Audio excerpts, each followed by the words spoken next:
says it's like when the Israelites were physically brought out of Egypt, moving through the desert toward the promised land.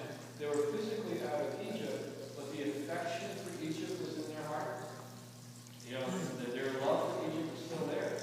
Remember when they came to Moses one day and said, Moses, we're really getting bored and tired of these boring daily miracles, you know? Miraculous manna every single morning, you know? Miraculous quail every single night. We're missing the leeks and the garlics and the onions and the melons of Egypt. So even though they're out of Egypt, their hearts and minds were looking back to Egypt. They were nurturing an affection for Egypt in their heart. That was slowing down their journey. And a journey that could have taken 8 days took 40 years. So Teresa of Avila says, hey dummies, why take 40 years when you can take 8 days? And she was a tough mother superior, you know. It's logical, isn't it? So for instance gives another example. He gives the example of a man who's tremendously allergic to eating melons. So he goes to the doctor and says, you got to completely give up eating melons or you're going to have an anaphylactic shock or whatever they call it. Stop breathing. So he says, oh, I don't want to die, so I'm going to give up eating melons. But hey, I can still go down to the fruit market, you know, and hang out at the melon stand, you know? I can still smell the melons. I can still touch them. I can still talk to the lucky people who can still eat melons, you know? And then maybe someday in the future I'll be able to eat them again, you know? Amen. Some of the people, you know, indulge in kind of stuff like, well, maybe the church will change its teaching someday. I just need to keep some doors open here or whatever, you know?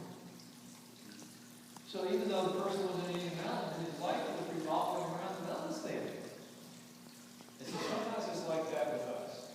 So Francis says, ask the Lord to show you if you're in any way nurturing or receiving a nostalgic memory or an affection for sin or wishful thinking about the future, and let it go to the Lord, who is holding you back on the journey and slowing you down in the process of transformation. So we really need to close some doors on the past, close some doors on the present, close some doors on the future, and only desire to go in and out of that tremendous door that is Jesus Christ himself, where good pastures and good water, good food, good drink is provided for us. Okay, the last thing is temptation. What do the saints say about temptation? They say, believe the Bible. 1 Corinthians chapter 10. The Lord will never allow you to be tested beyond your strength. And there's no temptation or test or trial that has come to you that isn't common to the whole human race.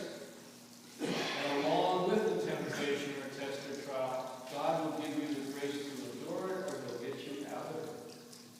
The Lord will never let you be tested beyond your strength. Now, sometimes I've talked to the Lord and said, Lord, have you done a recent strength test? Are you going to last year's strength test? Check again, you know? But it's absolutely true. And if we hold on to that word, it's going to strengthen us in temptation. Another thing the saints tell us is no matter how long the temptation lasts, no matter how persistent it is, no matter how shameful or embarrassing it is, just say no. And it's really important to just say no the instant we become aware that we're being tempted. A lot of Catholics have got into playing with temptation, dallying with temptation, like maybe we think, well, you know, I don't really plan to kill my neighbor. I really wouldn't do that, but it's really enjoyable to think about it for a while.